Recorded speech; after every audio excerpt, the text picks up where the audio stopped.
Welcome to Bedtime Express, where peaceful dreams begin their journey.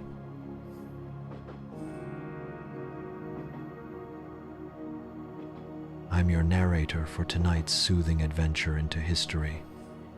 Our journey is about to start in a minute.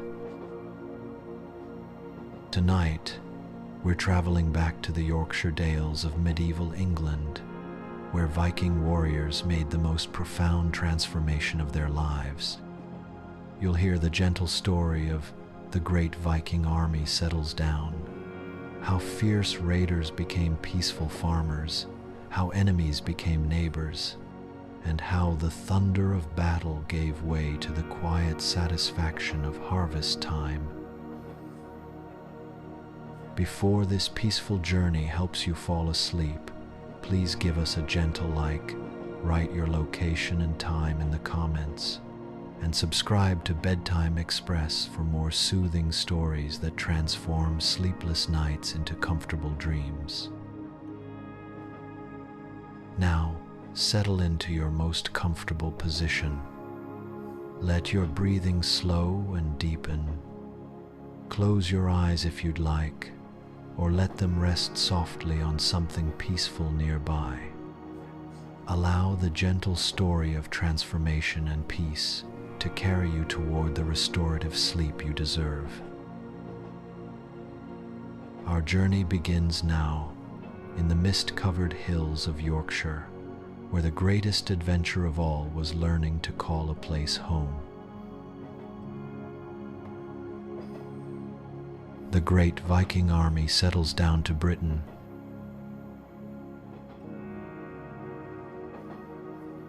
The mist hangs low over the Yorkshire Dales tonight, and if you listen carefully to the wind through the ancient stones, you might hear whispers of a time when the earth itself was younger. Close your eyes and let me tell you about the great transformation, when warriors laid down their axes and took up plows, when the thunder of battle gave way to the gentle lowing of cattle. In the year of our Lord 876, when the world was painted in shades of amber and gold by the autumn sun, a great Viking army made its final journey across the North Sea. But this was not like the raids of old, with dragon-prowed ships cutting through the waves like knives through silk. No, this was different. This was the journey of settlement, of putting down roots as deep as the ancient oaks that dotted the English countryside. Ivar Ironside, though that was not the name his mother had whispered to him in his cradle, stood at the prow of his longship, Wave Dancer, and watched the familiar coastline of Northumbria emerge from the morning haze. His weathered hands, scarred from 100 battles, gripped the carved dragon head that had once struck terror into the hearts of Saxon villagers. But today, those same hands trembled not with bloodlust, but with something far more profound, the weight of decision. Behind him, packed into the belly of the ship like seeds in a pod, were not just weapons and silver, but plows and scythes, spinning wheels and looms, the tools of a different kind of conquest. His wife Astrid sat among the other women, her own hands gentle on the head of their youngest son, little Magnus, who had never known any home but the rolling deck of a ship. She sang softly in the old tongue, a lullaby her grandmother had sung, about ravens that learned to build nests instead of stealing eggs. "Tell me again about the land we're going to," Magnus whispered, his blue eyes wide with wonder. Astrid smiled and pulled him closer, feeling the steady rhythm of oars cutting through water, the ancient heartbeat of their people. "It's a place where the grass grows so green it looks like emeralds scattered by the gods," she said, her voice carrying the cadence of waves against stone. "Where the sheep are white as clouds, and the soil is so rich and black you can almost taste the bread it will make before you've even planted the grain." Your father says there are valleys there that catch the morning sun like golden bowls, and streams that sing sweeter songs than any skald's harp.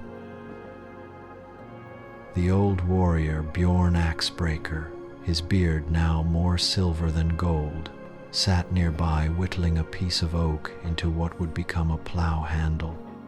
His massive hands, which had once wielded a war axe with deadly precision, moved with surprising delicacy as he shaped the wood.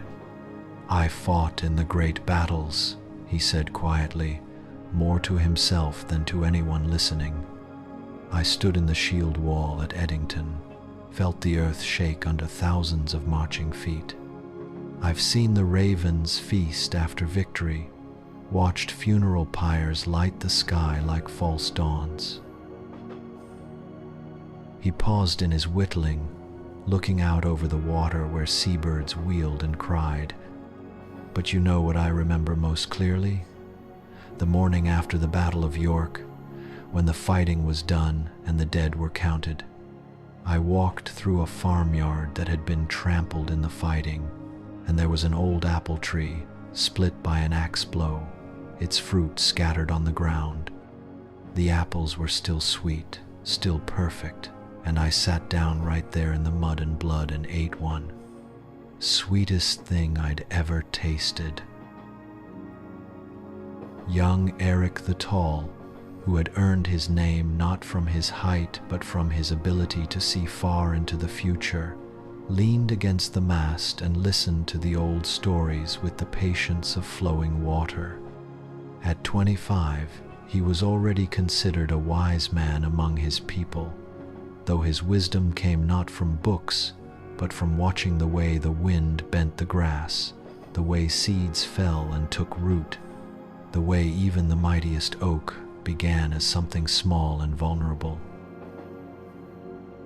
"The land calls to us differently now," Eric said, his voice carrying the soft authority of a man who chose his words like a craftsman choosing stones for a wall. "Our grandfathers heard it calling them to battle, promising glory and gold and songs that would echo through the ages. But we hear it promising something else. Home, harvest, the laughter of children who will grow up never knowing the bite of a blade, never sleeping with one eye open for enemies in the night." The ship's rhythm was hypnotic, the creak of wood and rope, the splash of oars, the whisper of wind in the square sail that bore not the raven of war but the tree of life, its branches spreading wide, its roots deep.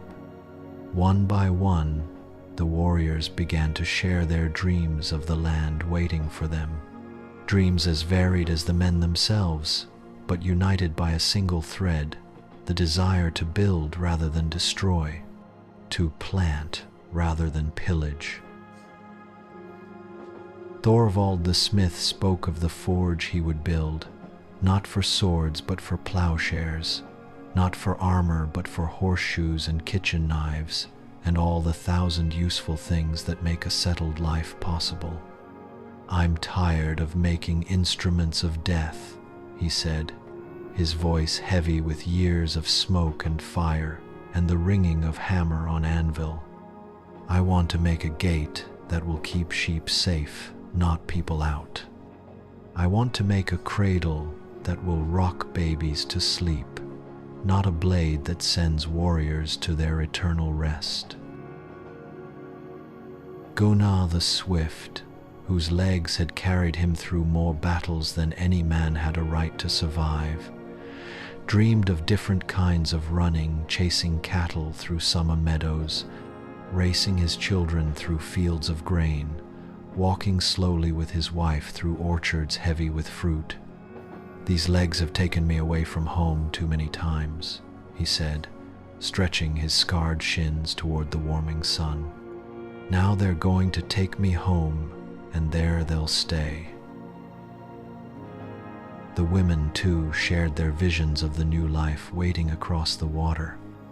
Ingrid the Wise spoke of the herb garden she would plant, not just for healing the wounds of warriors, but for flavoring stews and brewing ale, and making the house smell like summer even in the depths of winter. "I know which plants bring peace to troubled minds," she said, her fingers already sorting through the seed pouches she carried. "I know which roots strengthen the bones of growing children, which flowers make the most beautiful dyes for wedding garments." This knowledge was given to me for more than patching up sword cuts and arrow wounds.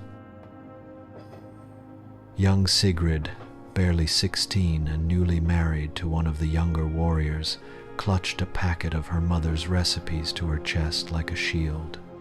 "My mother taught me to make bread that rises like the morning sun," she whispered to Astrid.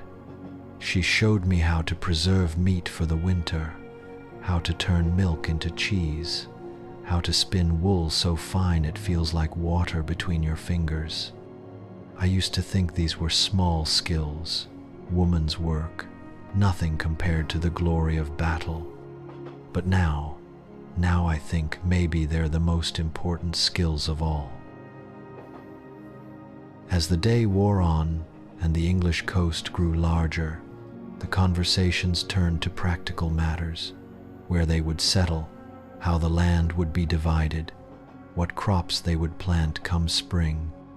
But underneath all the practical talk ran a deeper current, a recognition that they were not just crossing water, but crossing from one way of being to another, leaving behind not just a place, but an entire identity. Ivar Ironside gathered his captains around him as the afternoon sun began its slow descent toward the western horizon. These were men who had followed him through fire and storm, who had stood beside him in the shield wall when death pressed close, who had shared with him the bitter bread of defeat and the sweet mead of victory. Now they would share with him something else, the quiet courage it took to choose a different path. "Brothers," he said, his voice carrying the weight of command, but also something softer, something almost tender. "We have sailed together through many storms, fought together in many battles, shared the risks and rewards that come to those who live by the sword. But the greatest adventure lies ahead of us now, and it requires a different kind of courage than any we've known." The wind picked up slightly, filling their sail and pushing them steadily toward shore, toward their new destiny. Seabirds wheeled overhead, their cries mixing with the sound of water against wood, creating a symphony that spoke of journeys ending and new stories beginning. "The Saxons we've fought these many years, they have something we've always lacked," Ivar continued, his eyes fixed on the approaching land. "They have roots. They belong to their fields, and their fields belong to them, in a way that goes deeper than ownership, deeper than conquest. They know the names of their stones, the temperament of their streams, the exact day when each variety of apple ripens in their orchards. We've been the wind, my brothers, swift and strong and feared wherever we went. But wind passes over the land without changing it, without being changed by it.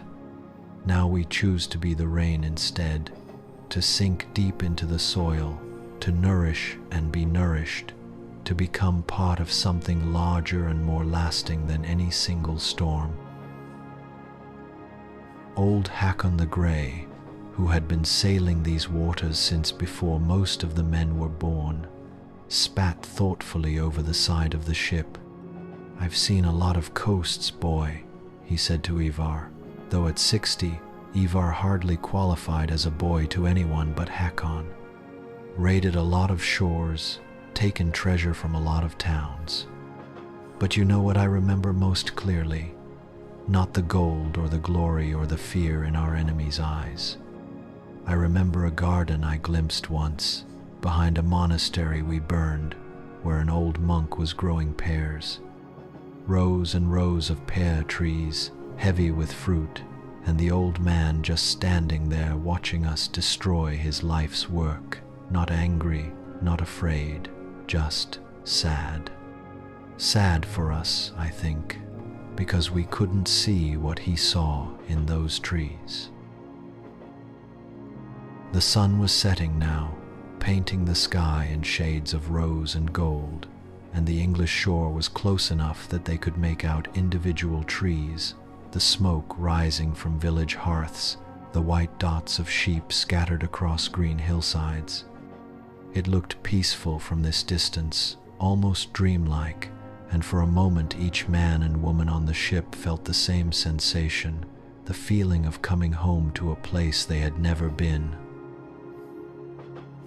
As darkness fell and the first stars appeared in the clear autumn sky, the fleet of ships smaller than the great raiding parties of old, but carrying something more precious than gold or weapons, drew up onto the beach at a sheltered bay in what would one day be called Yorkshire.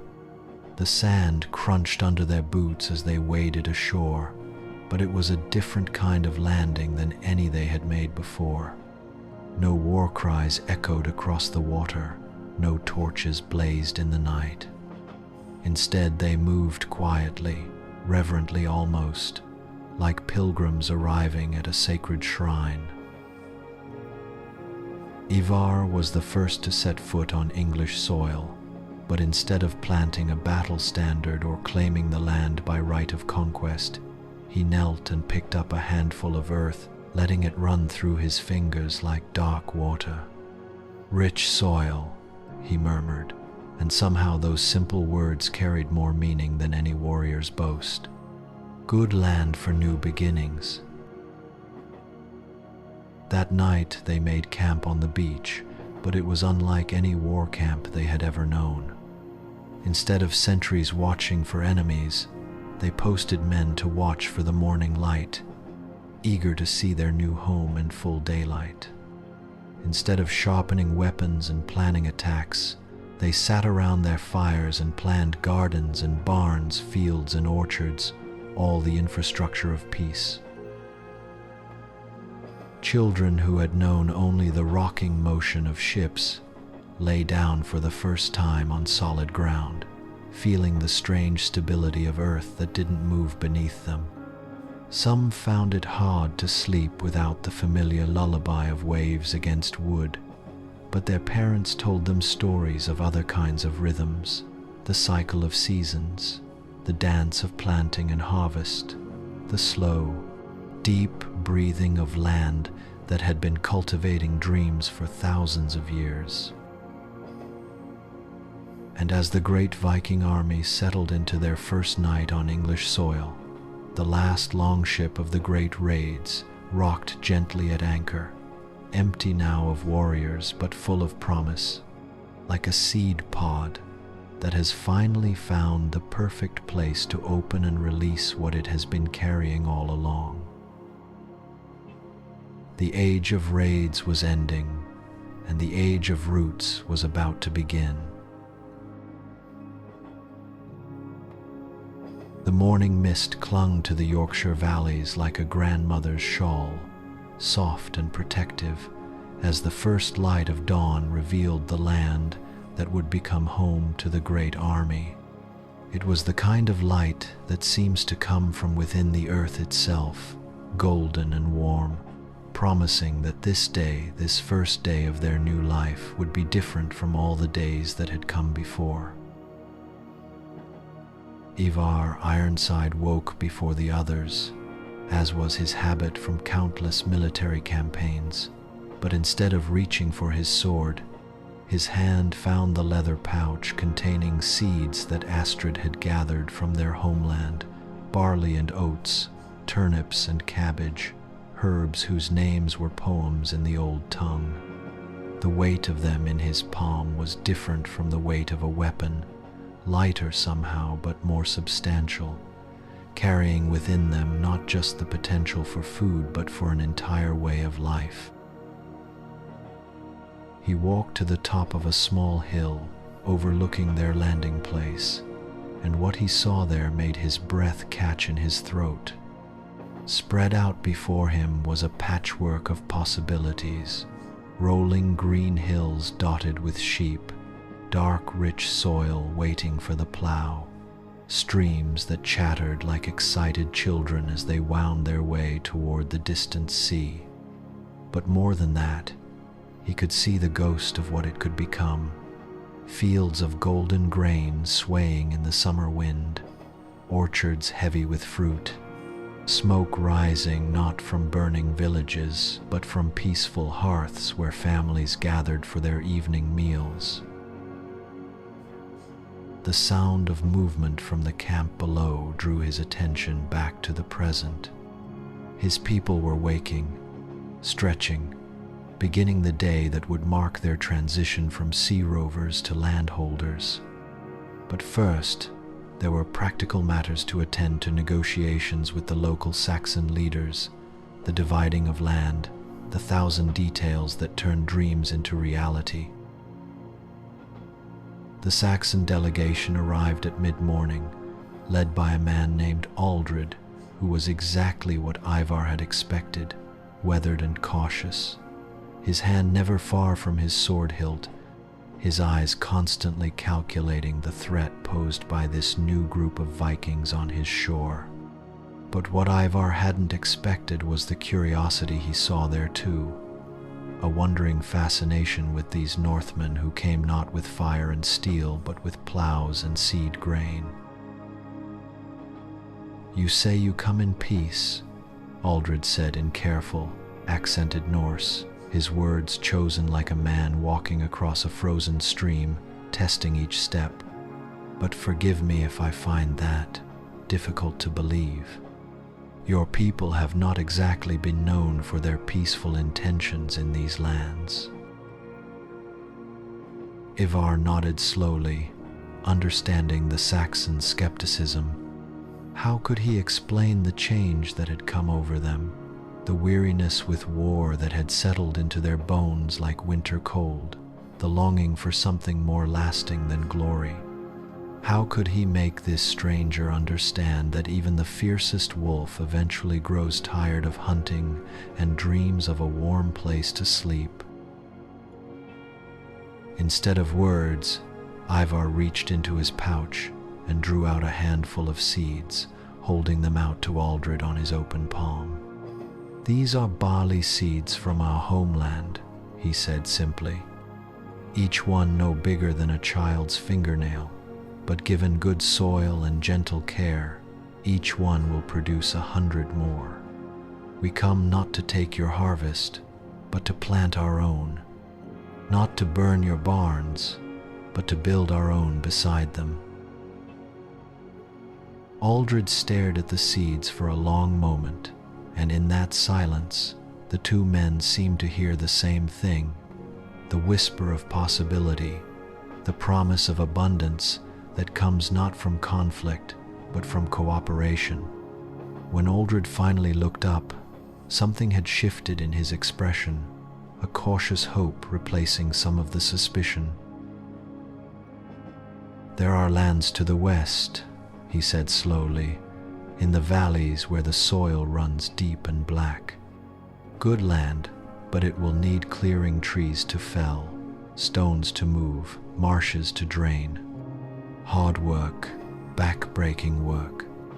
The kind of work that," he paused, choosing his words carefully, "that separates those who are truly committed to staying from those who might change their minds when the first winter comes." It was a test, Ivar realized, and a fair one. Anyone could claim to want peace when the sun was shining and the sea was calm. But were they willing to trade their swords for shovels, their war songs for work songs, their quick raids for the slow, patient labor of turning wilderness into farmland? "Show us these lands," Ivar said without hesitation. "Show us what needs to be done, and we'll show you what former warriors can accomplish when they set their minds to building instead of destroying." The expedition to see the proposed settlement lands turned into something unexpected, a collaboration between former enemies, with Saxon guides pointing out the best spots for villages and wells, while Viking scouts evaluated the defensive possibilities and the potential for trade routes. It was strange to see these two groups working together, their different languages and customs creating a kind of music, harsh notes blending into something that might, given time, become harmony. Eric the Tall found himself walking beside a young Saxon named Osric, who served as one of Aldred's advisors. Despite the language barrier, Eric's Saxon was basic at best, and Osric knew only a few words of Norse. They managed to communicate about the land around them, pointing out features, discussing possibilities, sharing the universal language of men who understood soil and seasons and what it took to coax food from the earth. "Good water here," Osric said, pointing to a stream that ran clear and fast through a grove of oak trees. "Never dries, even in the worst summers. My grandfather's grandfather built his mill on this stream, and it ground grain for 50 years before the great storm took it down." Eric knelt beside the water and cupped some in his hands, tasting it, feeling its temperature, reading in it all the information a farmer needed to know. "Good mill site," he agreed, his Saxon awkward but understandable. "Build again? Together?" The idea hung in the air between them like morning mist, fragile and beautiful and full of potential. A mill built by Saxon and Viking hands, grinding grain grown in Saxon and Viking fields, feeding families that had once been enemies. It was such a simple concept, and yet it represented a revolution as profound as any ever fought with sword and shield. As they walked through the proposed settlement area, the Vikings began to see it not as empty land, but as a puzzle waiting to be solved, a story waiting to be written in furrows and fences, orchards and pastures. Thorvald the smith was already envisioning where his forge would go, close enough to the stream for water power but far enough from the houses to avoid the noise and smoke. The women were noting which slopes faced south for kitchen gardens, which areas stayed damp for the herbs that required more moisture, where the children would play and the elderly would sit in the afternoon sun. But it was Bjorn Axebreaker who surprised everyone by being the first to actually break ground in their new home. While the others were still walking and planning and discussing, the old warrior found a spot at the edge of a meadow where a house might sit, pulled out a knife, and began to cut away a square of turf. His movements were careful, almost ceremonial, as if he were performing a ritual that was sacred in its simplicity.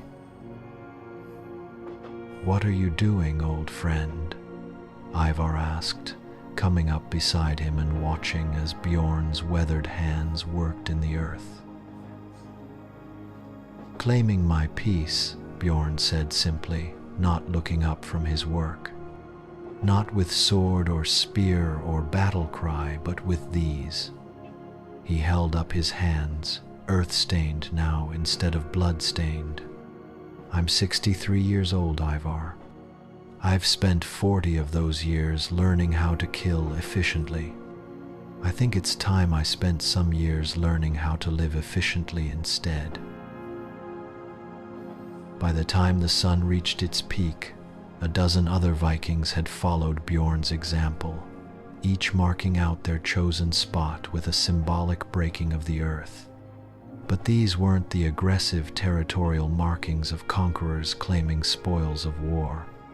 They were gentle, almost hesitant, the way a lover might touch a beloved's face for the first time, with wonder and reverence and the knowledge that this moment would change everything. The Saxons watched this strange ceremony with growing fascination. They had expected the Vikings to stride across the land like gods, demanding and taking whatever pleased them. Instead, they saw men and women kneeling in the dirt, handling the soil like something precious, listening to the land as if it had secrets to share. Young Sigrid found herself standing next to an elderly Saxon woman named Mildred, who had come along with the delegation out of curiosity more than any official purpose. Mildred's hands were gnarled with age and work, but they moved with practiced grace as she pointed out various plants growing wild in the meadow, which ones were good for food, which for medicine, which for dyeing cloth. "That one there," Mildred said, pointing to a cluster of plants with serrated leaves, "we call bread and cheese. Children love to eat it straight from the ground. And this," she bent to touch a small flower, "this is meadow sweet. Dry it and brew it for tea, and it will ease any headache. The young leaves of that tall grass make a good poultice for cuts." Sigrid listened with the intensity of a warrior learning new battle tactics, because in a way, that's exactly what she was doing, learning the strategies of survival, the tactics of thriving in a new environment. But more than that, she was experiencing something she had never felt before, the generosity of knowledge freely shared, the gift of practical wisdom passed from one woman to another, not because they were friends or family, but simply because one knew something useful and the other needed to know it. "In our land," Sigrid said hesitantly, her Saxon even more limited than Eric's, "we have plant for healing too. You teach me yours, I teach you mine." The smile that spread across Mildred's face was like sunrise after a long night.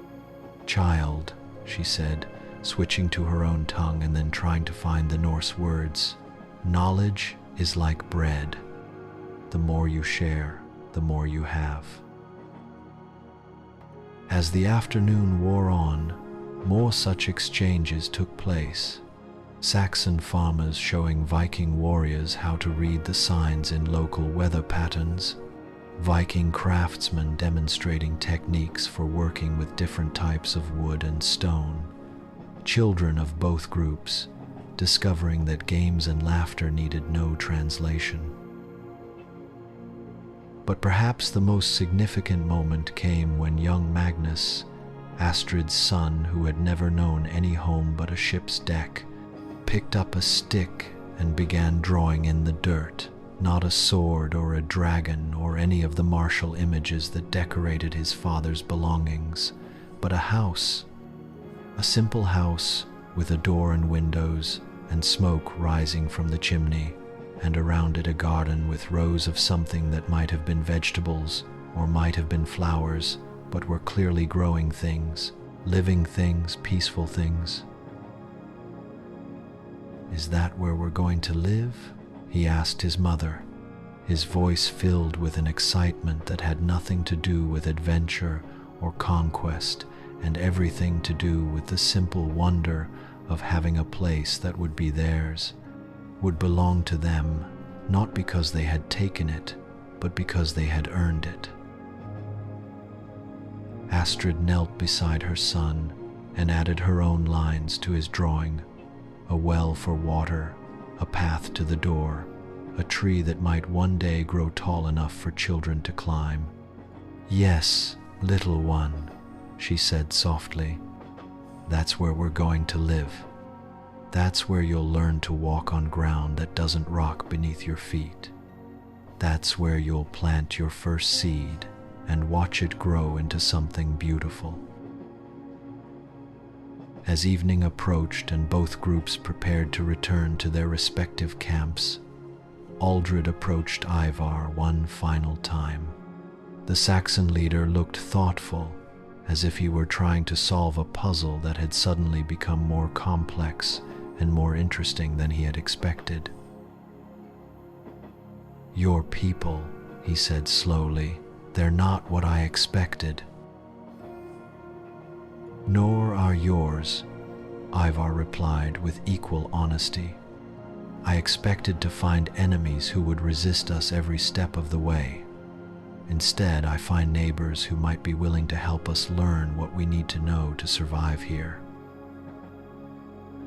Aldred nodded, still thinking. "There will be challenges," he said. "Some of my people will not trust you, no matter what you do. Some of your people may grow restless with farm work when the warrior's life calls to them again. And there will be practical difficulties, different laws, different customs, different ways of dividing land and settling disputes. But," he continued, and now there was something like hope in his voice, "if you are truly committed to this path, if you are willing to do the hard work of becoming part of this land instead of just taking from it, then perhaps we can find a way to make this work. Perhaps we can build something here that neither of our peoples could build alone." That night, as the Viking camp settled in for their second night on English soil, the conversations around the fires were different from any they had ever held before. Instead of discussing tactics and targets, they talked about timing, when to plant, when to harvest, when to breed livestock, when to repair buildings before winter arrived. Instead of dividing spoils of war, they divided knowledge: who knew about building stone walls, who understood the mysteries of brewing ale, who could read the signs that predicted weather changes. The children fell asleep to new kinds of lullabies that night, songs about seasons and growing things, about the patience required to tend a garden, about the different courage it took to build a barn rather than storm a fortress. And the adults lay awake longer than usual, staring up at the same stars they had navigated by during their raiding days, but seeing them now as points of reference for a different kind of journey, the slow, careful navigation required to turn strangers into neighbors, warriors into farmers, raiders into something they had never imagined they could become: home. The first furrows had been cut, both in the earth and in their understanding of what it meant to belong somewhere. The real work of transformation was just beginning. Winter arrived early that first year, as if the land itself wanted to test the resolve of these new settlers before accepting them fully into its embrace. The snow came down in thick, silent curtains, transforming the Yorkshire landscape into something that looked almost like the homeland they had left behind, all white fields and bare trees reaching toward a gray sky. But there was a different quality to this cold, a dampness that crept into bones accustomed to the dry chill of Scandinavia, and the Vikings quickly learned their first lesson about their new home. Everything here required adaptation. Ivar stood at the door of the long house they had built in the first frantic weeks of settlement, watching the snow swirl across what would come spring, become their main field. The structure behind him was a compromise between Viking tradition and English practicality, lower and broader than the halls of their homeland, built to conserve heat and withstand the particular fury of Yorkshire storms. Inside, 40 people lived in a carefully organized community, sharing warmth and resources and the gradual, sometimes painful process of becoming something new. The sound of laughter drew his attention back to the interior, where he found a scene that would have been unthinkable just a year ago. Bjorn Axebreaker sitting beside the central fire with young Osric, the Saxon who had helped them find this land, both men working on a piece of carved wood, while Magnus and several other children watched with fascination. "No, no," Bjorn was saying in his improving Saxon, his massive hands surprisingly gentle as they guided the smaller man's grip on the carving knife. "Feel the wood first. Every piece has its own spirit, its own way it wants to be shaped. You don't force it, you ask it what it wants to become, and then you help it get there." Osric, who had proven to be remarkably adept at learning Norse and had spent much of the winter living among the Vikings, nodded seriously as he adjusted his grip. The piece of oak in his hands was slowly becoming something beautiful. A bowl, perhaps, or maybe the start of a chair back. But more important than the object itself was what it represented, the transfer of knowledge from warrior to farmer, from Viking to Saxon, from one way of life to another. In another corner of the hall, Astrid and Mildred sat with several other women around a large loom, their fingers flying through the complex dance of weaving. But this wasn't just any weaving, they were creating something entirely new, a cloth that combined Viking techniques with Saxon patterns, Norse colors with English wool, creating a fabric that belonged to neither culture individually, but to both of them together. "Your people's way of setting the warp," Mildred said thoughtfully, her fingers pausing in their work. "It makes the cloth stronger, more resistant to tearing. But our pattern for the weave, see how it creates these small pockets of air? That will make it warmer, better for the children's winter clothes." Astrid smiled, understanding that they were talking about more than just cloth making. "Perhaps the best way is to take the strongest parts of both ways and weave them together," she said. Like what we are all doing here, yes?" The winter months became a time of intensive learning, but it was learning that flowed in both directions like water finding its level. The Vikings taught the Saxons techniques for preserving fish that could stretch the protein from a good catch through months of scarcity, while the Saxons shared their knowledge of which local plants could be foraged even in winter, which roots could be stored in underground caches, how to read the signs that predicted when the harshest weather would break. Eric the Tall found himself fascinated by Saxon methods of crop rotation, a concept that seemed almost magical in its elegance. Old Edmund, who had farmed the same land for 40 years, explained it with the patience of someone who had learned to think in seasons rather than moments. "See, young Eric," Edmund said, his breath visible in the cold air as they stood in what would be the main planting field come spring. "You cannot ask the same thing of the land year after year without giving something back. The earth is like a generous friend. She will give you everything she has, but only if you treat her with respect, only if you remember to give as well as take. First year, we plant the grain barley or oats, what feeds the people directly. Second year, we plant the beans and peas, what the old wisdom calls earth healers, because they put back into the soil what the grain took out. Third year, we let it rest, let the grass grow, graze the cattle on it. And the fourth year, we begin again. But the land is stronger now, more generous, because we have not been greedy with her gifts."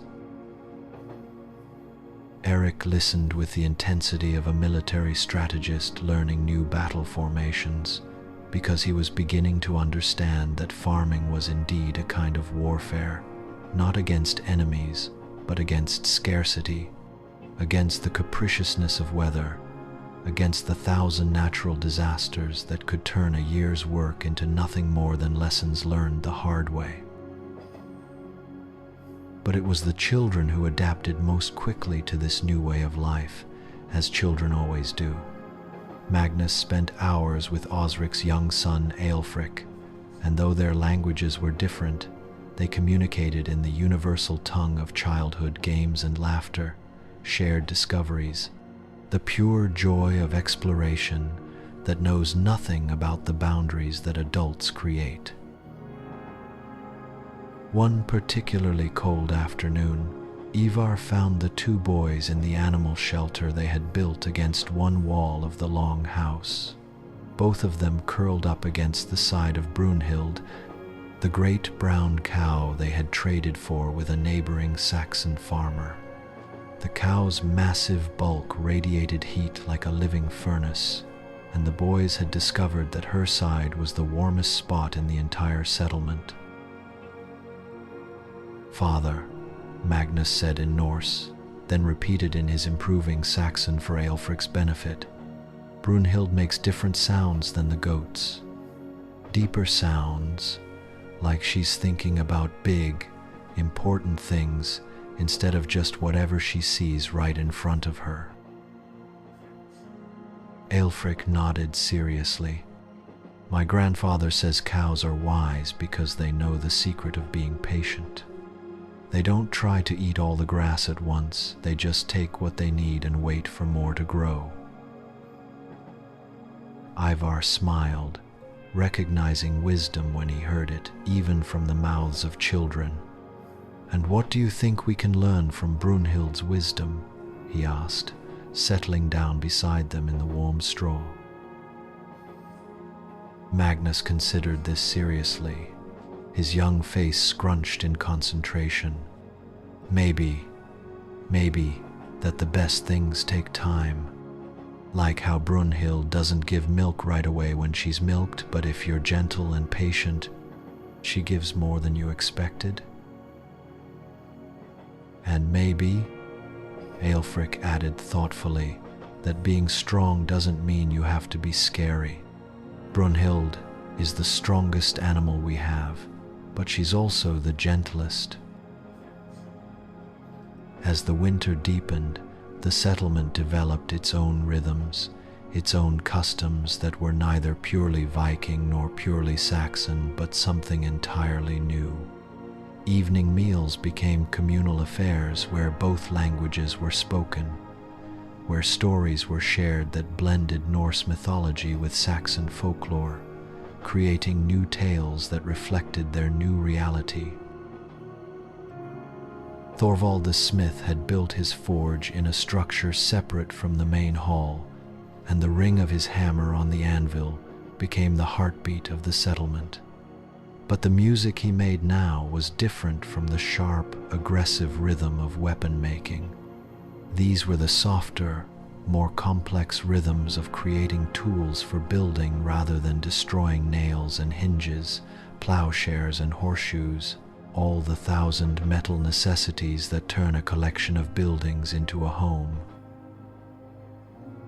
"Listen," he said one evening to the group gathered around his forge, watching him work on a particularly delicate piece, the mechanism for a grain mill that would serve both the Viking settlement and the nearby Saxon village.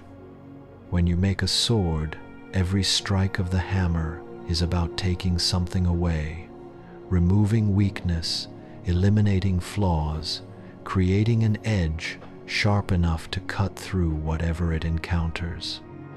But when you make something like this," he held up the gear he was crafting, its teeth precisely shaped to mesh with others in an intricate dance of cooperation. "Every strike is about adding something, strength, precision, the ability to work with other pieces to create something larger than any single part could accomplish alone." The metaphor was not lost on his audience, and as the winter wore on, they all began to understand that they were engaged in their own kind of precision, crafting, shaping themselves and their community with the same careful attention to detail, the same understanding that every small adjustment would affect the functioning of the whole.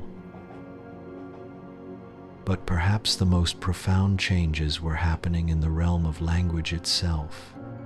As Saxon and Norse words mingled around the evening fires, new hybrid vocabularies began to emerge, words that captured concepts that existed in neither language alone.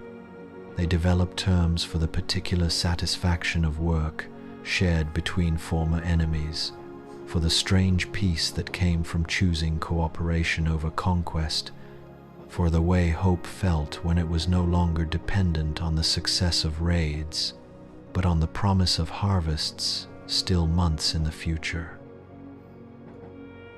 Young Sigrid, who had shown a remarkable gift for languages, became the settlement's unofficial translator, but more than that, she became something like a cultural bridge, helping people from both groups understand not just each other's words, but each other's ways of thinking.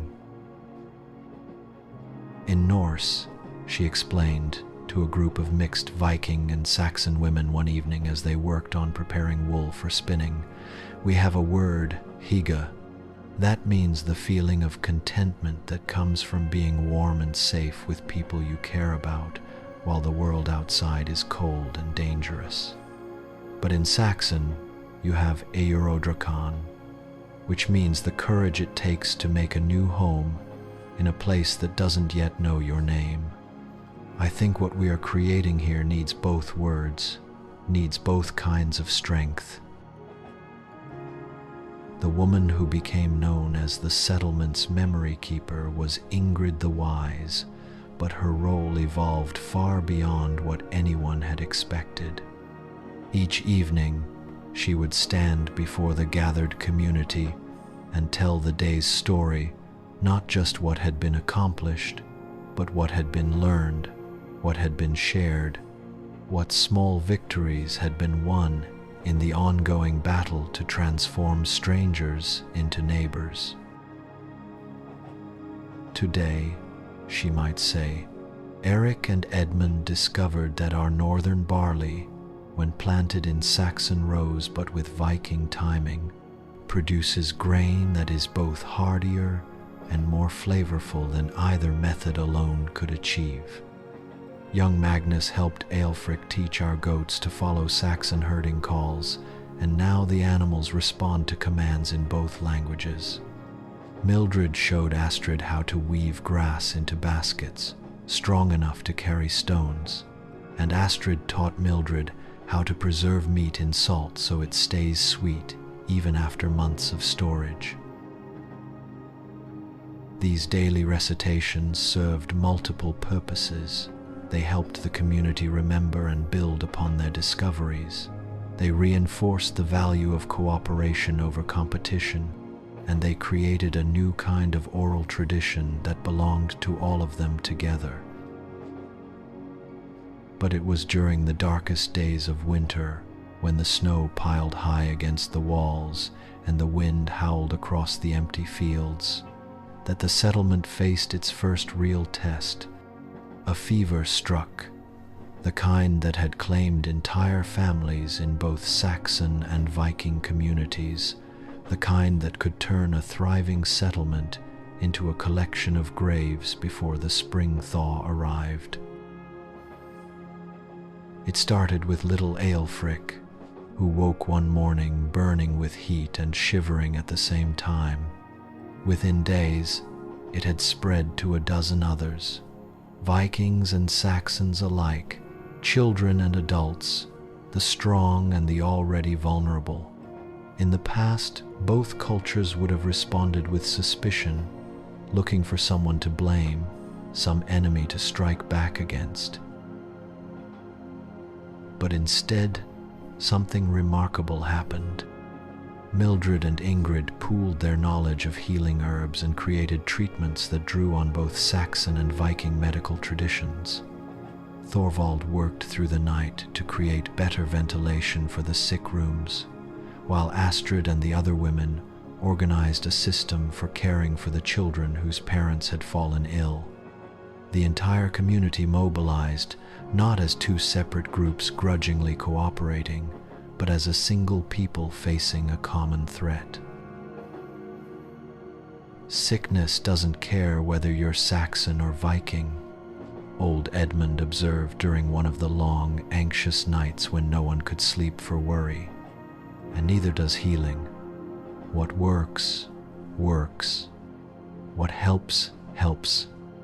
Everything else is just words we use to make ourselves feel separate when we're not separate at all. The fever broke on the first day when the sun stayed up long enough to actually warm the air, and though they lost 2 of their number, an elderly Saxon man and a young Viking woman who had never quite recovered from the hardships of the sea voyage, the community that emerged from the crisis was fundamentally different from the one that had entered it. They had become, without quite realizing when or how it happened, a single people. The funerals were conducted according to traditions from both cultures, with Saxon prayers and Viking rituals blended together in ceremonies that honored the dead while also celebrating the life they were all building together.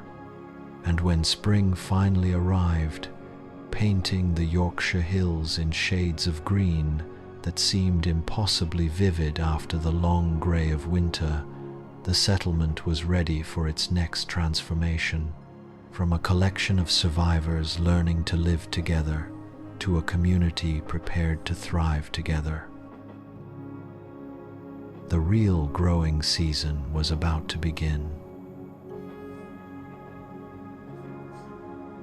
The summer of their second year in Yorkshire unfolded like a tapestry woven from golden thread and green silk, each day bringing new evidence that the great gamble of settlement had not only succeeded but flourished beyond their wildest dreams.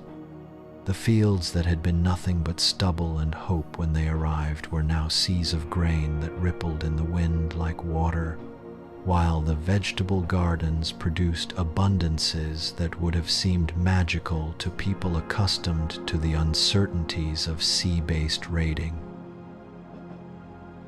Ivar Ironside stood at the edge of what they had come to call the Great Field, watching the barley sway in the late afternoon breeze, and felt a satisfaction deeper and more lasting than any victory he had ever won with sword and shield. This triumph belonged not just to him but to every person in the settlement, Saxon and Viking alike, who had bent their backs to the work of transformation, who had chosen the patient labor of cultivation over the quick rewards of conquest. The sound of laughter drew his attention to a group of children playing between the grain rows, Magnus and Aelfric, now inseparable friends despite their different origins, along with a dozen other youngsters who had been born into this new world where the old divisions seemed as distant and irrelevant as last year's snow. They were playing a game that involved hiding among the tall stalks and then leaping out to surprise each other, their joy so pure and uncomplicated that it made the adults stop their work just to listen. Hard to believe those are the children of warriors and farmers, Eric the Tall said, coming up beside Ivar with a wooden bucket full of early apples from the orchard they had planted behind the settlement. His face was deeply tanned from a summer spent working in the fields, and his hands showed the calluses and small scars that came from intimate acquaintance with plow handles and scythe grips rather than sword hilts. "Are they?" Ivar asked thoughtfully. "Or are they just children, growing up in a place where the distinction between warrior and farmer doesn't matter as much as we thought it did?" It was a question that had been occupying many minds in the settlement as the second harvest approached. The great experiment was working, not just surviving, but thriving in ways that surprised everyone involved. The grain yields were better than anyone had predicted. The livestock were healthy and multiplying. The workshops were producing goods that neighboring Saxon communities were eager to trade for.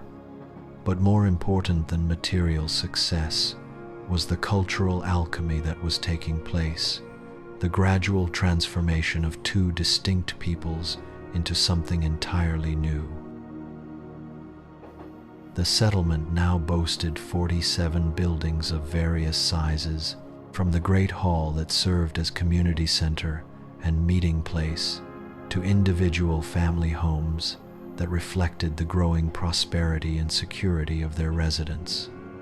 The architecture itself had evolved, combining Viking techniques for building with heavy timber and Saxon methods for working with local stone, creating structures that were both sturdy and beautiful, both functional and distinctly their own. Thorvald's workshop had expanded into a complex of 3 buildings, with specialized areas for different types of metalwork. His reputation had spread throughout the region, and Saxon craftsmen came from miles around to learn his techniques for creating tools that were both stronger and more durable than anything they had known. But the knowledge flowed both ways. Thorvald had incorporated Saxon methods for tempering iron that produced blades and edges superior to anything he had created in his homeland. "Watch this," he said to a group of visitors one afternoon, demonstrating a plow blade that could cut through the heavy Yorkshire soil without dulling or breaking. Saxon iron, but forged with Viking fire control. Saxon techniques for folding the metal, but Viking understanding of how temperature affects strength. The blade that results from combining both methods is better than either tradition could produce alone. The same principle of beneficial fusion was evident everywhere in the settlement. The brewery, managed jointly by Gunnar the Swift and a Saxon brewmaster named Cuthbert, produced ales that combined the clarity and strength of Viking brewing with the complex flavors that came from Saxon knowledge of local herbs and grains. The textile workshop wove cloth that was sought after by traders from as far away as London, fabric that bore patterns unlike anything seen before, designs that seemed to capture the very essence of their hybrid community. But perhaps nowhere was the transformation more evident than in the evening gatherings in the great hall, where the entertainment had evolved into something that belonged to neither Saxon nor Viking tradition but drew from both to create something entirely new.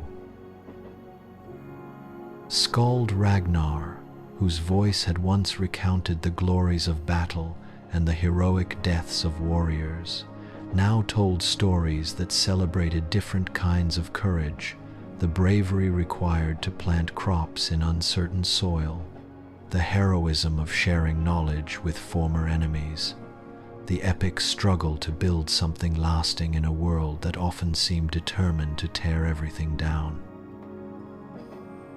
Listen now to the tale of Brunhild the Wise.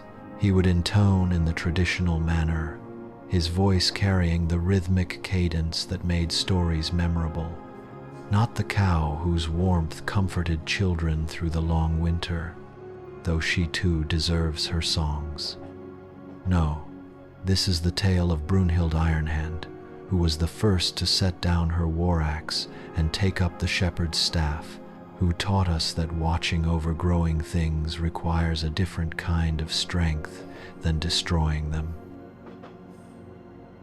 The stories he told were becoming the foundation myths of their new culture, tales that explained not just what had happened, but why it mattered, why the choice they had made to transform themselves was worthy of being remembered and passed down to future generations. Ingrid the Wise had developed an even more ambitious project.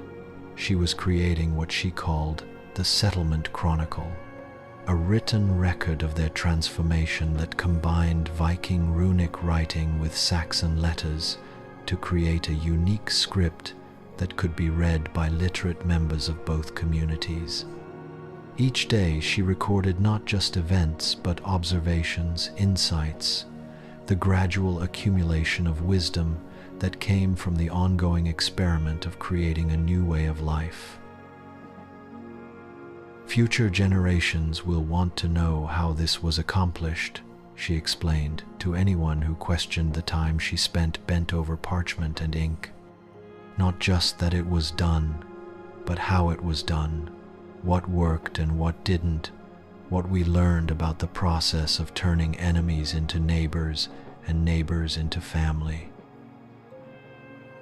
Her chronicle had become essential reading for representatives from other communities who came to study their methods, and copies were being requested by scholars and leaders throughout England who were grappling with their own challenges of cultural integration and peaceful coexistence. But it was the children who were creating perhaps the most lasting legacy of the settlement's success. A new generation was growing up that spoke both Saxon and Norse with equal fluency, that knew Viking sea songs and Saxon harvest ballads, that celebrated the festivals of both cultures, and saw nothing strange about honoring Thor and Christ in the same week. Magnus, now 8 years old and tall for his age, had become something like a cultural ambassador, moving effortlessly between the Saxon and Viking sections of the settlement, translating not just languages but ways of thinking, helping adults from both groups understand each other's perspectives. "Grandmother Mildred," he said one afternoon, using the honorary title the children had given to the elderly Saxon woman who had become their unofficial teacher of local lore. "Why do the Saxon prayers sound so different from the Viking ones?" Mildred, who was teaching a group of children to identify edible plants in the meadow behind the settlement, paused in her explanation of which berries were safe to eat. "What do you mean, child?" "Well," Magnus said thoughtfully, "when Father Eric prays to the old gods, his voice goes up and down like waves on the sea. But when you pray to Christ, your voice stays steady and calm, like the way Brunhild breathes when she's sleeping." It was a perceptive observation, and Mildred took a moment to consider it before responding. "Perhaps," she said slowly, "different gods like to be approached in different ways. The sea gods might like prayers that sound like the ocean, while the shepherd god might prefer the steady rhythm of walking through peaceful fields. But maybe the most important thing isn't how the prayers sound. Maybe it's that we're all asking for the same things: good harvests, healthy children, peace for our community." Conversations like this were happening throughout the settlement as the second harvest approached, discussions that would have been impossible during the raiding years, when religious differences were seen as fundamental barriers rather than interesting topics for exploration.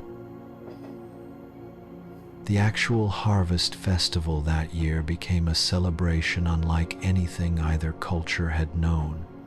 Saxon traditions of thanksgiving for the grain harvest merged with Viking customs for honoring the gods of fertility and abundance, while new rituals emerged spontaneously from the community's shared experiences of working together throughout the growing season. The festival began before dawn on the day when the grain was judged perfectly ready for cutting, with the entire community gathering in the great field to watch the sun rise over their collective accomplishment. The sight was breathtaking, acre upon acre of golden grain stretching toward the horizon, heavy with seeds that would feed them through the winter and provide planting stock for the following year's even larger harvest. 2 years ago, Ivar said to the assembled crowd, his voice carrying clearly in the still morning air. We stood on the deck of a longship and looked at this land as something to be taken. Today we stand on soil we have earned, looking at grain we have grown, celebrating a harvest that belongs to all of us because all of us contributed to its creation. The cutting of the grain was organized as a community effort, with teams of reapers working their way systematically across the field while children gathered the fallen stalks and women bound them into sheaves. But this wasn't just labor, it was ritual, ceremony, a collective act of gratitude that transformed necessary work into something approaching worship. Songs were sung throughout the day, some in Saxon, some in Norse, many in the hybrid language that was becoming the settlement's own tongue. The rhythm of scythes cutting grain created a percussion that seemed to sync with the heartbeat of the earth itself, while the rustle of wheat falling and being gathered sounded like whispered prayers of thanksgiving. As the day wore on and the field transformed from a sea of standing grain to neat rows of golden sheaves, the sense of accomplishment grew almost palpable. This was more than just a successful harvest. It was proof that their great experiment had succeeded, that former enemies could indeed become partners, that warriors could become farmers without losing their essential strength and courage. The evening celebration in the great hall was magnificent, with tables groaning under the weight of food prepared from their own crops and livestock, ale brewed from their own barley, bread baked from grain they had grown and ground themselves. But more important than the abundance was the obvious joy of people who had found not just prosperity, but purpose, not just survival, but a reason to thrive. "This is what victory looks like," Bjorn Axebreaker said to a young Saxon who had never known him in his warrior days. Not the quick triumph that comes from defeating enemies, but the slow, deep satisfaction that comes from building something so strong and good that it will outlast any single battle, any single generation. As the harvest moon rose full and golden over the Yorkshire hills, casting silver light across the stubbled fields and the contented settlement, the people who had once been Vikings and Saxons but who were now simply neighbors celebrated not just the success of their crops, but the success of their transformation. They had learned to harvest more than grain. They had learned to harvest peace, cooperation, and the quiet confidence that comes from knowing you belong exactly where you are. The great army had indeed settled down, but in doing so, they had accomplished something even greater than their most ambitious raids. They had proven that human beings could choose transformation over destruction, could create abundance through cooperation rather than scarcity through conflict.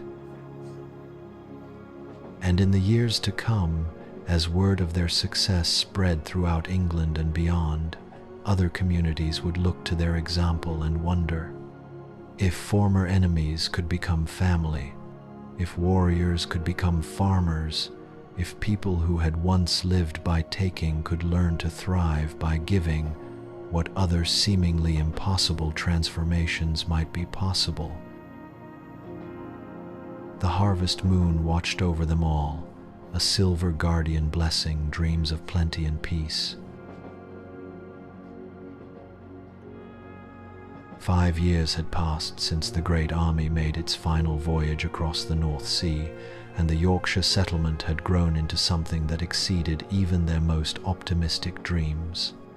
What had begun as a desperate experiment in transformation had become a thriving community of nearly 300 souls, a place where the boundaries between Saxon and Viking had blurred into something rich and complex and entirely new. On quiet evenings, when the work was done and families gathered around their hearth fires. It was sometimes hard to remember that this peace had ever seemed impossible. The settlement now stretched across several valleys, with satellite communities connected by well-maintained roads that bustled with trade and travel. The original Great Hall had been expanded 3 times and now served primarily for ceremonial occasions, while daily life centered around a bustling market square where goods from throughout northern England changed hands, alongside products of local manufacture that were becoming famous for their quality and innovation. Magnus, now 13, and showing every sign of growing into the kind of man his father had once been, though hopefully in very different circumstances, stood at the edge of what they called New Town, the most recent expansion of their community, watching a group of newcomers receive their orientation to settlement life.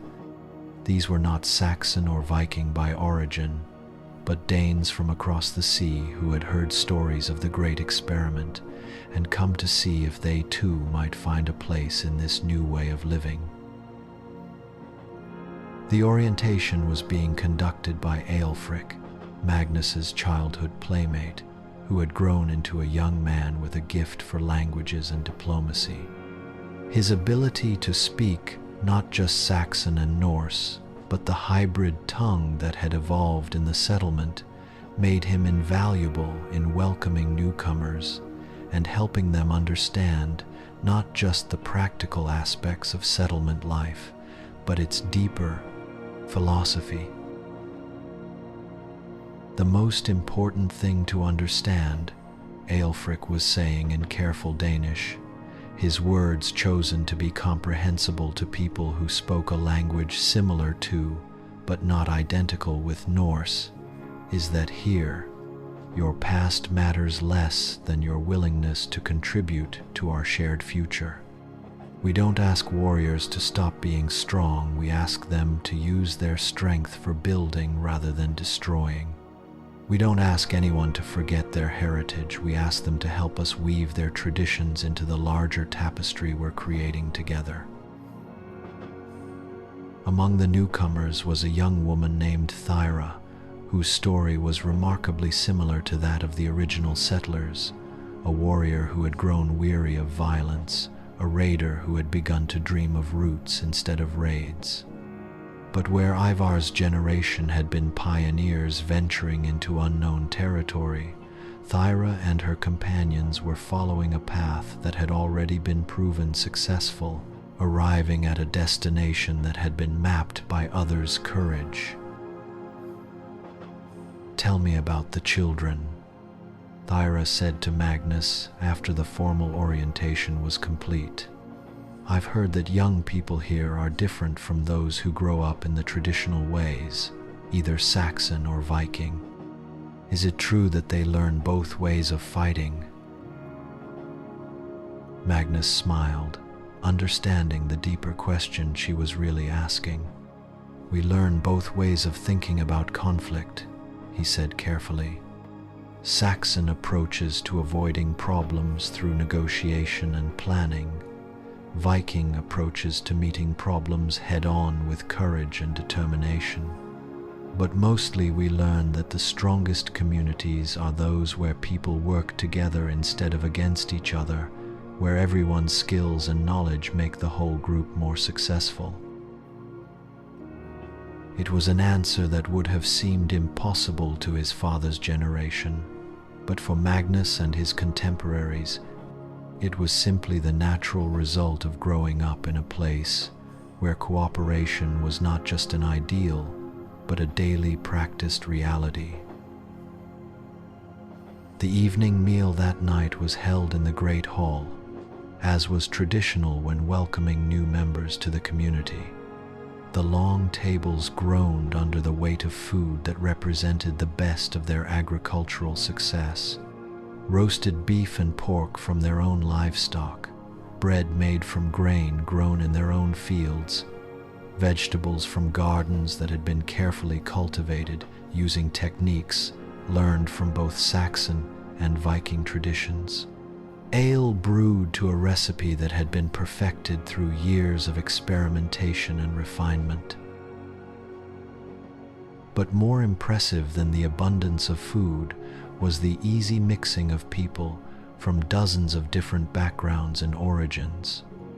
Original Saxon settlers sat beside Viking warriors, their children and grandchildren scattered throughout the hall without regard to ancestral loyalties.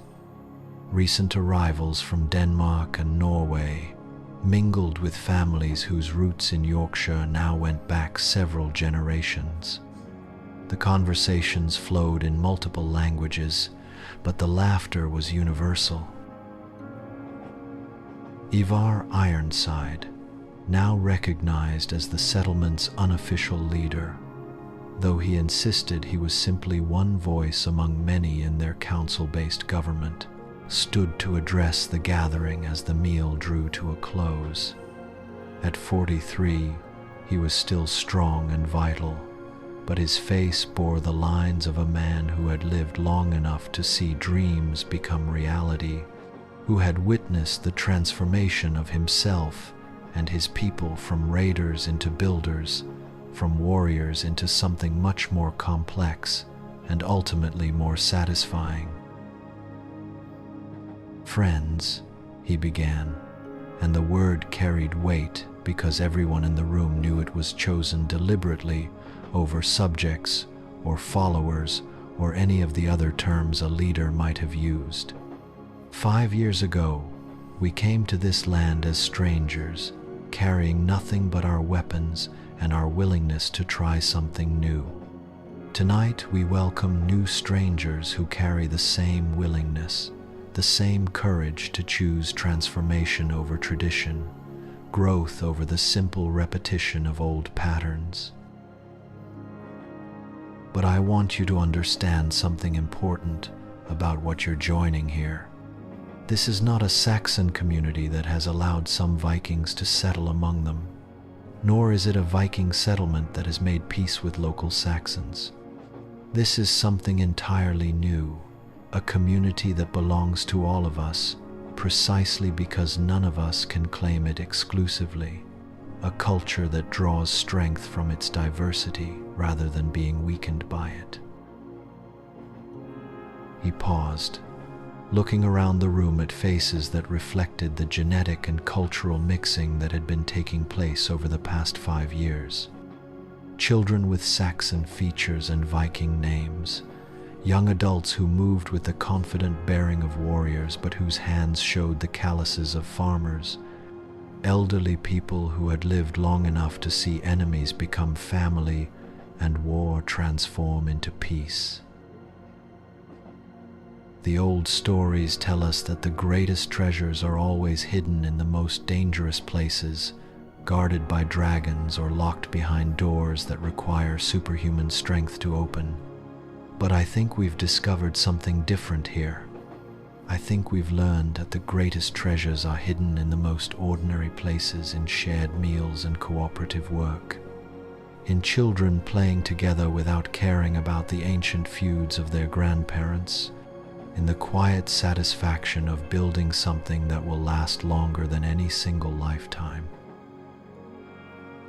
The applause that followed was not the thunder of warriors saluting a war leader, but the warmer, more complex sound of a community expressing appreciation for someone who had helped them understand their own accomplishments, who had put words to transformations they had lived through but perhaps not fully comprehended.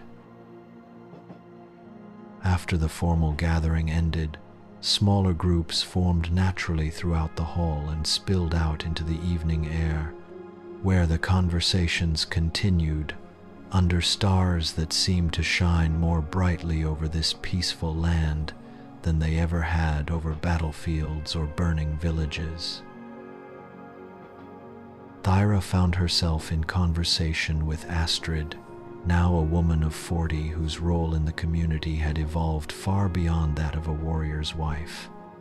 She had become something like a cultural historian, someone who helped newcomers understand not just the practical aspects of settlement life, but its deeper meanings, its revolutionary implications.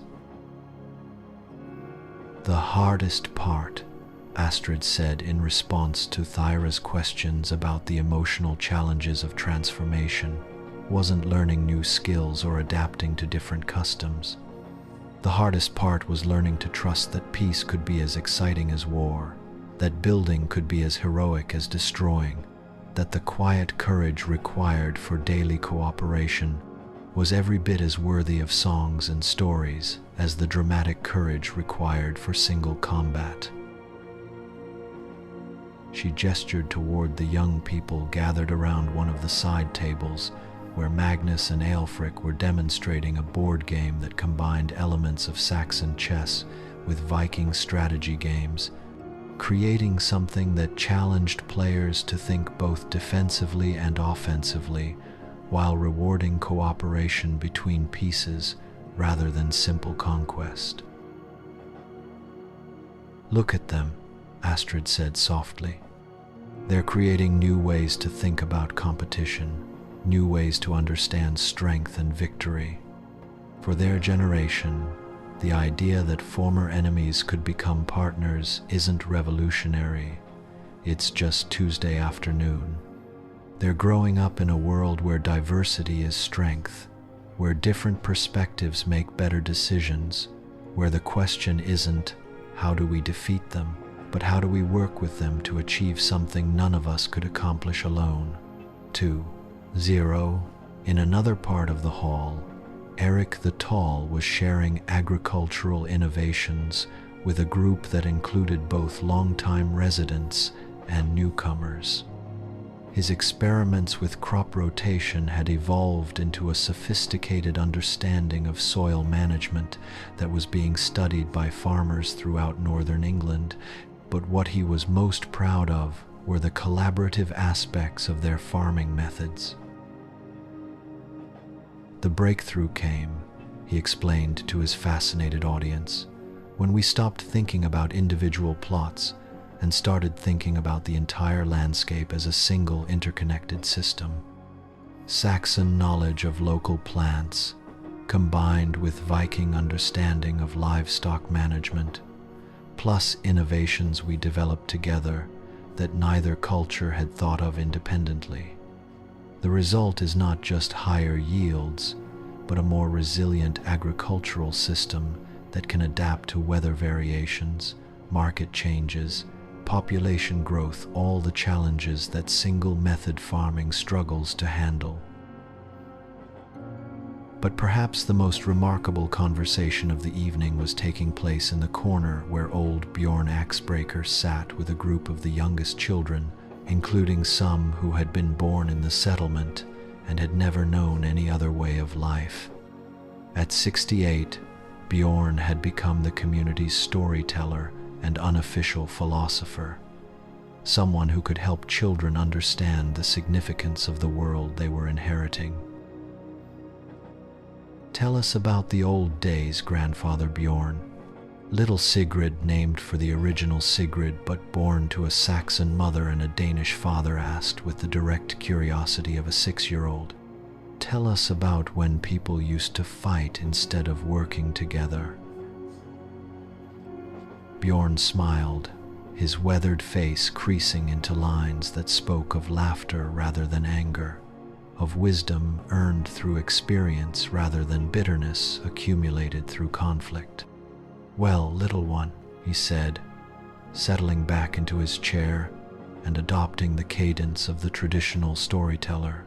"There was a time when people believed that strength meant taking things away from others, when we thought that the only way to prove our worth was to defeat enemies in battle.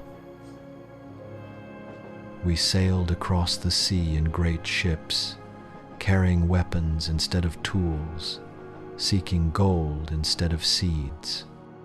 And we were strong, in our way, strong enough to strike fear into our enemies, strong enough to take what we wanted, strong enough to carve our names into the world with the edge of a sword." But you know what we discovered? We discovered that there's a deeper kind of strength, a more lasting kind of victory.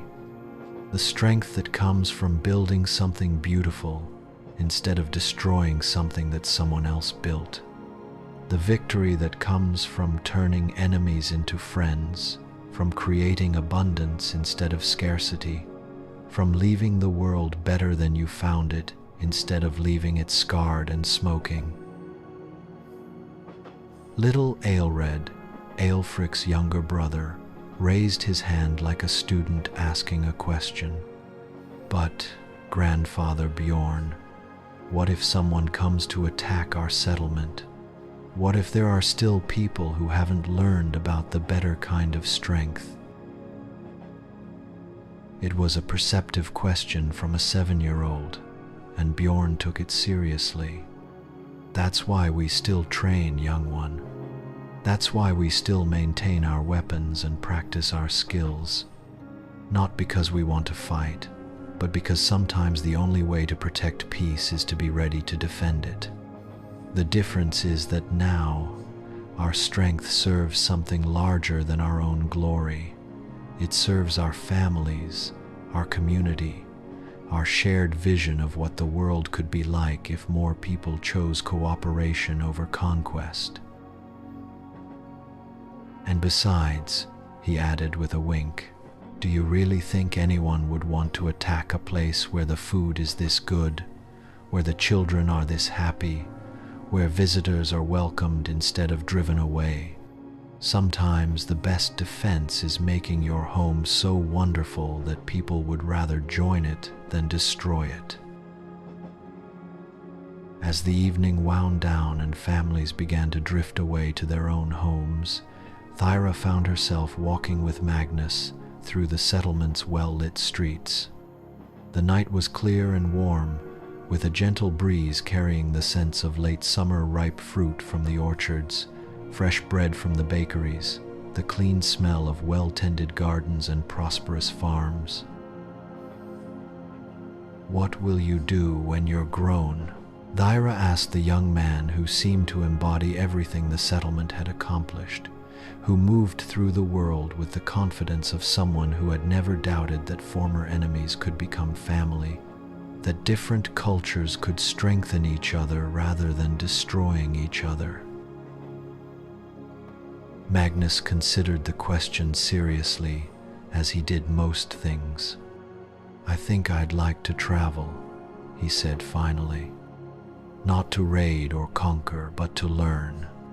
To see how other communities are solving the problems we've solved here, to find out what we might learn from them, to share what we've learned with people who might benefit from our experience. There are Saxon communities struggling with Viking settlers, Viking settlements trying to make peace with Saxon neighbors, Danish groups looking for land, Norwegian farmers seeking better growing conditions all over Northern Europe. People are facing the same challenges we faced 5 years ago. If our experience could help some of them avoid the conflicts we've learned to resolve, if our methods could help other communities find their own paths to cooperation and prosperity. He paused, looking up at the stars that had once guided Viking longships on raids, but now looked down on peaceful settlements where children slept safely in their beds. I think that might be the most valuable treasure any traveler could carry. Not gold or silver, but knowledge about how to transform enemies into neighbors, how to build communities that are stronger because of their diversity rather than weaker because of it. Thyra nodded thoughtfully, beginning to understand that she had arrived not just at the end of her own journey, but at the beginning of something much larger, a movement, perhaps, that could spread throughout the northern world, transforming the culture of raid and conquest into something more sustainable, more humane, more capable of creating lasting prosperity and peace. They walked in comfortable silence for a while, past houses where lamplight glowed warm in windows, past workshops where the tools of peaceful crafts waited for tomorrow's labor, past gardens where vegetables and flowers grew together in carefully planned abundance. It was a scene of such ordinary prosperity that it was almost impossible to remember how revolutionary it had once seemed. How many people had insisted that Saxons and Vikings could never live together in peace, that warriors could never become successful farmers, that communities built on diversity would inevitably collapse into conflict. But here was the proof, solid and undeniable, that transformation was not only possible but profitable, that the courage required for cooperation could be every bit as heroic as the courage required for combat, that the patient work of building something good was ultimately more satisfying than the quick excitement of destroying something that belonged to someone else. As they reached the guest quarters where Thyra would spend her first nights in the settlement, she turned to Magnus with one final question. "Do you ever miss it?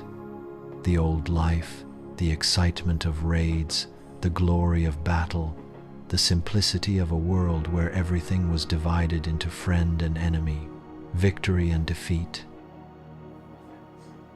Magnus smiled, and in that smile Thyra could see not just his own wisdom, but the collective wisdom of an entire community that had chosen transformation over tradition, cooperation over conquest.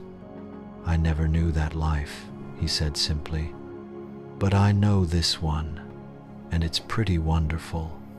I wake up every morning knowing that the work I do will make my community stronger, that the friends I make today will still be my friends tomorrow, that the things I build will still be here when I'm old, still be useful to children I haven't even met yet. And you know what? I think that's a much better kind of adventure than sailing off to raid strangers. This kind of adventure you get to come home to at the end of every day." That night, as Thyra lay in her comfortable bed in the guest quarters, she could hear the gentle sounds of a community at peace, night watchmen calling the hours, animals settling in their pens, the distant sound of someone singing a lullaby to a restless child. It was so different from the harsh sounds of military camps and raiding ships, so much more human in scale and ambition. Through her window, she could see the settlement stretching away in all directions, its buildings dark now but full of sleeping families, its fields empty now but rich with the promise of next year's harvest, its workshops quiet now but ready for tomorrow's creative labor. And beyond it all, she could see the hills of Yorkshire rolling away toward distant horizons, no longer a landscape to be conquered but a home to be cherished, no longer territory to be claimed by force, but ground to be earned through patient work and mutual respect. The great army had indeed settled down, but in doing so, they had accomplished something that would echo through history long after the memory of their raids had faded. They had proven that human beings could choose transformation, that enemies could become family, that the patient work of peace could be every bit as heroic as the dramatic gestures of war. And as sleep finally came to the newest member of their community, Thyra's last conscious thought was a recognition that she had found something she hadn't even known she was looking for, not just a place to live, but a way to live, not just safety, but purpose, not just survival, but the opportunity to be part of something larger and more lasting than any individual life. The great army had become something even greater, a great family, a great community, a great example of what human beings could accomplish when they chose cooperation over conquest, when they chose to build rather than destroy, when they chose the patient courage of peace over the dramatic excitement of war. And in the years that followed, as other communities throughout Northern Europe heard their story and began their own experiments in transformation, as former enemies became neighbors and neighbors became family, as the culture of raid and conquest gradually gave way to the culture of cooperation and mutual prosperity, historians would mark this settlement as the beginning of a new age. Not the age of the Vikings, with its emphasis on individual heroism and martial glory, but the age of the community's diverse, resilient, creative communities that proved that the greatest adventures were not voyages of conquest, but journeys of transformation, that the most valuable treasures were not gold and silver, but knowledge and cooperation, and the quiet confidence that came from knowing you belonged exactly where you were. The great army had settled down, and in settling, they had changed the world. Sleep well, dreamer.